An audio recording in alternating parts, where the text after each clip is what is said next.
তো সব ইন্ডাস্ট্রিতে এই শিফটটা আসবে।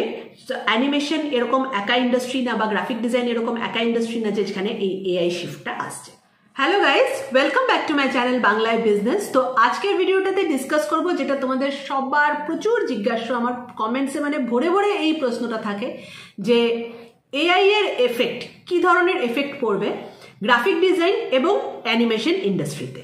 ঠিক আছে, তো ভিডিওটাকে আমি কয়েকটা ভাগে ভাগ করব। ফার্স্টে তো আমি বলবো যে কি নেগেটিভ এফেক্ট পড়তে পারে এবং কোন কোন জায়গাগুলো, কোন কোন জিনিসগুলো অটোমেট হয়ে যাবে, সেই জিনিসগুলোর জন্য কিন্তু খুব বেশি লোকের দরকার পড়বে না ইন ফিউচার। সেকেন্ড আমি বলে দেবো যে অ্যাজ এ স্টুডেন্ট, দেখো এখনো তো অনেক এরকম স্টুডেন্ট আছে যারা হয়তো পড়াশুনো করছে অ্যানিমেশন নিয়ে, গ্রাফিক ডিজাইন নিয়ে, তাদের কি কি করণীয় অ্যাজ এ স্টুডেন্ট বা অ্যাজ আ এন্ট্রি এমপ্লয়ি। হয়তো 2-3 বছর হয়েছে তারা কাজ করেছে, কালকে এআই এসে যাবে বলে তো সে আর নতুন কিছু শিখে নিতে পারবে না, তার চাকরি চলে যাবে এরকম তো কোনো মানে নেই। তো তাদের কি কি করণীয়, তারা কিভাবে নিজেকে আপস্কিল করবে এবং কি কি করবে যাতে সে এই ইন্ডাস্ট্রিটাতে ফিউচারে প্রসপার করতে পারে। অ্যান্ড লাস্টলি বলে দেবো এআই এর কিছু বেনিফিটস, যেগুলো কিনা তোমরা যারা এই ইন্ডাস্ট্রিতে আছো এবং এই ইন্ডাস্ট্রিতে আসতে চাইছো তারা এনক্যাশ করতে পারবে in future for your career growth. Animation and graphic design দুটোর কনটেক্সটেই আমি কথাটা বলবো। যেখানে এআই আর কি ইম্প্যাক্ট করে, মেন জায়গাটা হচ্ছে for generative AI. Generative AI মানে কি? জেনারেটিভ এআই সেই এআইকেই বলা হয় যেই এআই একদম আমাদের মানুষের মতো ভাবতে পারে এবং মানুষের মতোই কিছুটা রেপ্লিকেট করে কাজটা করে। তো এই যে জিনিসটা জেনারেটিভ এআই, এটাকেই কিন্তু কাজে লাগানো হয় for animation and graphic design. Graphic ডিজাইনে মেনলি এআই যেই জায়গাটাতে হেল্প করে দ্যাট ইজ ইমেজ ক্রিয়েশন। মানে কোনো একটা পার্টিকুলার ইমেজ যেটা আমরা হাতে তৈরি করতাম, যেটা অনেকগুলো টুলস ইউজ করে জেনারেট করা হতো এবং সেই জিনিসটা অনেক টাইম কনজিউমিং ছিল, সেটা হয়তো কোনো একটা এআই সফটওয়্যারকে জাস্ট প্রম্পটটা প্রপার দিয়ে দিলে সেটা উইদিন সেকেন্ডস সেই ইমেজটা জেনারেট করে দিতে পারবে। ফার্স্ট অফ অল এই কাজটা। তারপরে যেসব কাজগুলো মেনলি গ্রাফিক ডিজাইনাররা করে থাকে, এডিটিং, গ্রাফিক্সগুলোকে এডিট করা, which is a huge job, colour grading, typography, এইসব কাজগুলো কিন্তু এআই সফটওয়্যারগুলো আছে গ্রাফিক ডিজাইনারের, তারা খুব তাড়াতাড়ি করে দিতে পারে। রেজাল্ট কি হচ্ছে যে দেখো, যেই কাজটা করতে আমার হয়তো 7 জন লোকের দরকার পড়তো, 7 পিপল, সেই কাজটা আমি একটা এআই সফটওয়্যার যদি নিয়ে আসি, 2-4টে এআই সফটওয়্যার নিয়ে আসলে সেই কাজটা আমার হয়তো 2টো লোক নামিয়ে দিতে পারছে। তো এই জায়গা থেকে কি হচ্ছে না, এই জায়গা থেকে এই যে 7 জনের জায়গায় 2 জন এমপ্লয়মেন্ট পাচ্ছে, 5 জনের কিন্তু দরকার থাকছে না। এবং যাদের দরকার থাকছে না তারা হচ্ছে কিন্তু খুব জুনিয়র লেভেলের এমপ্লয়ি, যারা কিনা রিপিটেটিভ জবস করে, তাদের স্কিল সেট কিন্তু খুব একটা হাই এন্ড লেভেলের থাকে না। ঠিক আছে, এন্ট্রি লেভেল এমপ্লয়িজ বলতে পারো, এদের দরকারটা আস্তে আস্তে কিন্তু গ্রাফিক ডিজাইন ইন্ডাস্ট্রিতে কমে যাচ্ছে। কেননা রিপিটেটিভ টাস্ক, ছোটোখাটো এডিটিংয়ের কাজ, এই কাজগুলো এআই তাড়াতাড়ি করে দিতে পারছে এবং অনেক বেশি এফেক্টিভলি করছে, যেটা হয়তো আমাদের হিউম্যানদের পক্ষে অতটা এফেক্টিভলি, অতটা উইদাউট এনি মিস্টেক্স করাটা সম্ভব না। এখানে আমি আরেকটা জিনিস বলে দেবো যে এআই যে কাজটা করছে সেটা কিন্তু একটা রিপিটেটিভ জব, যেটা তোমাকে করতে হয় ডেইলি বেসিস। ক্রিয়েটিভিটি পার্ট যেটা তোমার মাথা থেকে বেরোচ্ছে, ডেফিনেটলি এআই সেটা মাথা থেকে তো বের করতে পারবে না, কাউকে না কাউকে সেটা মাথা থেকে বের করতে হবে। সো সেই জায়গাটা কিন্তু থাকছে, ক্রিয়েটিভিটি পার্ট সবসময় থাকবে, সবসময় ক্রিয়েটিভিটি যার থাকবে, যে জিনিসটাকে শিখবে জানবে তাদের ডিমান্ড থাকবে। এরকম হবে না যে একটাও গ্রাফিক ডিজাইনার আমার দরকার পড়বে না, গ্রাফিক ডিজাইনারের দরকার পড়বে।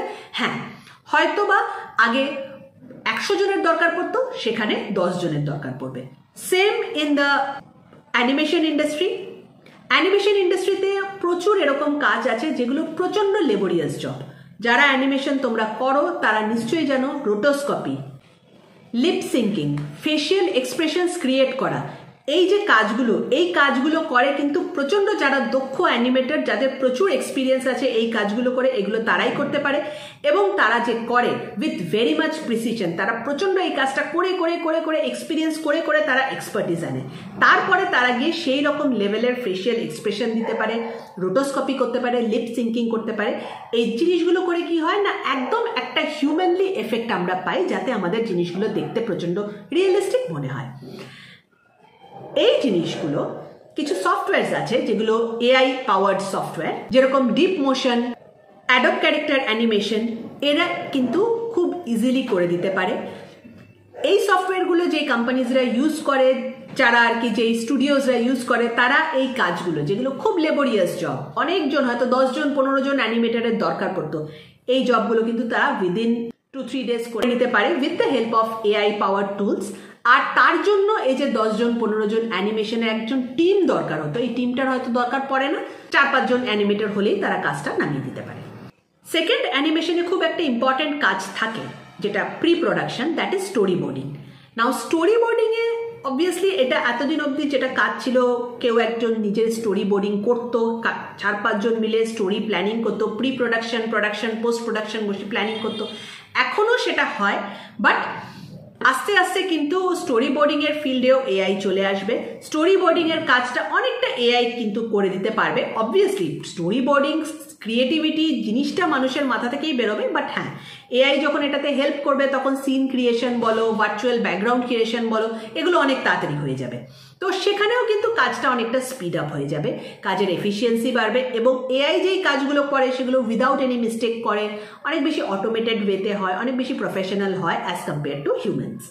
রিগার্ডিং স্ক্রিপ্টস তো তোমরা জানোই, এখনই স্ক্রিপ্টসগুলো অলরেডি এআই দিয়ে জেনারেট করা হয়ে যাচ্ছে, তো সেখানেও এআই এর ব্যাক চলে এসছে, এআই দিয়েই করা হচ্ছে অনেক রকম স্ক্রিপ্টস। বা হ্যাঁ, এখানেও হিউম্যান টাচ দরকার হয়, কেননা এআই দিয়ে পরপর যদি একই রকম অনেক রকম স্ক্রিপ্ট লেখা হয়ে যায় তাহলে ডেফিনেটলি সেটা দেখতে কোনো অডিয়েন্সেরই ভালো লাগবে না, মনে হবে যে রিপিটেটিভ জিনিস, সেখানেও হিউম্যান টাচ দরকার হয়। বাট মেজর যে জবটা, যেটা বাল্ক জব, যেখানে বাল্কে হয়তো প্রচুর লোক লাগতো, প্রচুর লোক সেখান থেকে ইনকাম করতে পারতো, সেই জায়গাটা কমে কিন্তু এখানেও কম লোক দরকার পড়বে। বিকজ স্ক্রিপ্টিংয়ের জন্য যদি আমার 2-4 জন লোক হয়ে যায়, তারা যদি মোটামুটি মাথা থেকে আইডিয়াটা বের করে দেয়, তাহলেই আমি হিউজ নাম্বার অফ স্ক্রিপ্টস কিন্তু with help of AI enable tool, সেটা ChatGPT হতে পারে, যে কোনো টুল হতে পারে, ইজিলি জেনারেট করে দিতে পারবো for my next contents. So যেই জায়গাগুলো মেনশন করে দিলাম, এই জায়গাগুলোতে কিন্তু এআই চলে আসবে। হয়তো এখনো এআই পুরোপুরি এই জায়গাগুলোতে চলে আসেনি, তার কারণটা হচ্ছে আজকের ডেটেও এআই সফটওয়্যারগুলো কোম্পানি পক্ষে নিয়ে এসে সেগুলোকে ইমপ্লিমেন্ট করা কিন্তু প্রচণ্ড costly affair, because AI softwares are very costly nowadays. তার থেকে কোম্পানির জন্য অনেক ইজি যে 2-4টে অ্যানিমেটরকে বসিয়ে দিলাম, তাদের দিয়ে কাজটা করে দিলাম, তাদেরকে অনেক বেশি কম মাইনে দিতে লাগে। And second thing, AI software শুধু আনলেই কিন্তু হলো না, এআই সফটওয়্যারগুলো যে বড় বড় সফটওয়্যার ফর অ্যানিমেশন, সেগুলোকে মেনটেন করা, তার জন্য যে ধরনের হার্ডওয়্যার দরকার পড়বে, সেগুলো কিন্তু প্রচণ্ড এক্সপেন্সিভ। সো এআই ইউজ করা আজকের ডেটেও খুব এক্সপেন্সিভ। বাট হ্যাঁ, এটা সবারই মাথায় রাখা উচিত যে ইন ফিউচার মেবি যে এই পার্টটা টোটালি এআই টেক ওভার করে নেবে, সেখানে নাম্বার অফ অ্যানিমেটার্সের সংখ্যা, যেটা ডিমান্ড থাকবে, সেটা কিন্তু কমে যাবে। এতক্ষণ তো যেগুলো বললাম সেগুলো সবই ভয়ের ব্যাপার, তো এবার বলি অপরচুনিটিসের ব্যাপার, যে অপরচুনিটিসগুলো তোমাদের সামনে থাকবে। সো দেখো, অনেকেই তোমরা যারা এই ভিডিওটা দেখছো তারা অ্যানিমেশন নিয়ে পড়াশোনা করছো, কিংবা অ্যানিমেশন নিয়ে হয়তো ছোটখাটো কাজ করছো, চাকরি করছো, গ্রাফিক ডিজাইন নিয়ে পড়াশোনা করছো, ভাবছো পড়াশোনা করবে। তো তাদের কি করণীয়? ফার্স্ট অফ অল তো এই জিনিসটা মাথা থেকে বের করে দিতে হবে যে এআই এর জন্য কারোর চাকরি চলে যাবে। হয়তো তুমি এই জিনিসটা অল ওভার ইন্টারনেট ভিডিওস প্রচুর দেখতে পাবে যে এআই এর জন্য এত লাখ লাখ কোটি কোটি চাকরি চলে গেছে, এটা হয়েছে, সেটা হয়েছে, সেটা হবে, বা সামথিং লাইক দ্যাট। বাট আমাকে তোমরা কমেন্ট সেকশনে জানাও, কারো শুনেছো আজ অব্দি যে তোমাদের আশেপাশে, আই এম নট টেলিং যে ইউটিউব থেকে আমি মেসেজ পেয়েছি কিংবা আমার হোয়াটসঅ্যাপ থেকে মেসেজ এসছে যে এআই এর জন্য, অনলি এআই এর জন্য তার জব চলে গেছে এবং তার জায়গায় তার অফিসে এসে কোনো একটা রোবট কাজ করছে। এরকম কিন্তু হয় না, ঠিক আছে? এখনো অবধি এরকম কিছু হয় না, অ্যান্ড ইন ফিউচারও এরকম হবে না। যেটা হয়, ইন্ডাস্ট্রিতে একটা শিফট আসে। যখন ক্যালকুলেটর থেকে কম্পিউটার এসেছিল তখনও ইন্ডাস্ট্রিতে এরকম একটা শিফট এসেছিল। এখন আস্তে আস্তে একটা এআই এর দিকে সবকিছু যাচ্ছে, এআইও ইন্ডাস্ট্রিতে একটা হিউজ শিফট আনবে। ফার্স্ট অফ অল তো এই জিনিসটাকে অ্যাকসেপ্ট করতে হবে, আর এআইটাকে ভয় না পেয়ে এআইটাকে শিখতে হবে। যে নিউজগুলো তোমরা দেখছো, ইনফর্ম থাকতে হবে যে নতুন কি এআই সফটওয়্যার আসছে, তার সেটাকে কিভাবে ইউজ করা হচ্ছে, তার ইমপ্লিকেশনস কি, সেটাকে শিখতে হবে। অনেক সময় হয়তো তোমার যে কোম্পানি, সেখানে তুমি শেখার চান্স পেলে না, তাহলে বাইরে কোথাও একটা ট্রাই করে সেটা শিখে নেওয়া, সেটার ওপর এক্সপার্টিস দিতে হবে, এআই এর ওপর কন্ট্রোল নিতে হবে। যত এআই এর ওপর তুমি কন্ট্রোল নিতে পারবে, যত ভালো করে এগেইন সফটওয়্যারসগুলোকে তুমি শিখতে পারবে, তত বেশি তোমার এমপ্লয়মেন্ট এবিলিটি বেড়ে যাবে। বিকজ আলটিমেটলি দেখো, ক্রিয়েটিভিটি থাকবে, অ্যানিমেশন ইন্ডাস্ট্রিও থাকবে, অ্যানিমেশনের ডিমান্ডও বাড়বে। এমনি কিন্তু না যে অ্যানিমেশনের ডিমান্ড কমে যাবে বা গ্রাফিক ডিজাইনের ডিমান্ড কমে যাবে। যেটা হবে যে কিছুটা কাজ যেটা হয়তো মানুষরা করতো, সেটা এআই করে নেবে মানুষের জায়গায়। তো অবভিয়াসলি মানুষরা পেমেন্ট পাবে না। কিন্তু আজকের ডেটেও আমি বলে দিচ্ছি, AI softwares are very very costly. সেখানে কোম্পানিরা চায় না যে অত কস্ট ইনভলভ করতে একটা সফটওয়্যারের পেছনে, কারণ একটা সফটওয়্যারকে মেনটেন করাও কস্টলি। তার থেকে কোম্পানির জন্য অনেক বেশি সস্তা পড়ে এবং কনভিনিয়েন্ট হয় কিন্তু অ্যানিমেটার্সদের রিক্রুট করা। কাজে সেই জিনিসটাকে মাথায় রাখতে হবে, সেই জিনিসটা মাথায় রেখে ইন্ডাস্ট্রিতে কাজ করতে হবে। Second thing, different skill set. এখন এটা একটা ট্রেন্ড হয়ে গেছে। আগে অবধিও আমরা জানতাম যে আমরা একটা সাবজেক্ট নিয়ে পড়াশুনো করব এবং সেই সাবজেক্টটা নিয়ে চাকরি করব এবং একটা টাইমের পর আমরা রিটায়ার করে যাব। বাট আজকালকার দিনে সেটা হয় না। ইন্ডাস্ট্রি এত বেশি ইভলভ করছে যে আমাদের কন্টিনিউয়াস কিছু না কিছু কোনো না কোনো স্কিল সেট কিন্তু শিখে যেতে হবে।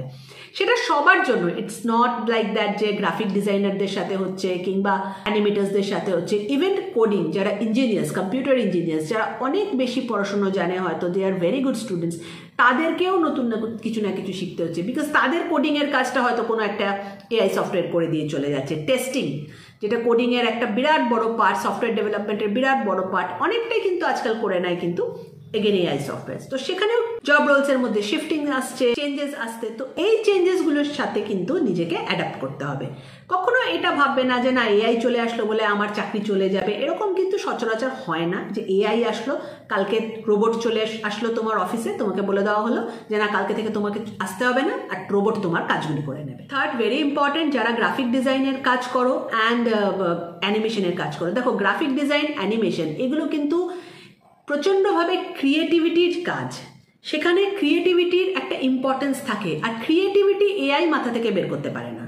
যার মাথায় ক্রিয়েটিভিটি আছে, যে ক্রিয়েটিভ হতে পারবে, সে এআই টুলকে ইউজ করে তার ক্রিয়েটিভিটিকে আরও বেটার করতে পারবে। সবসময় মনে রাখবে, যখন তুমি গ্রাফিক ডিজাইনের কেরিয়ার তৈরি করতে যাচ্ছ, যখন তুমি অ্যানিমেশনে কেরিয়ার তৈরি করতে চাচ্ছ, তার মানে তোমার মেন ফোকাস থাকা উচিত কিন্তু তোমার ক্রিয়েটিভিটির ওপরে।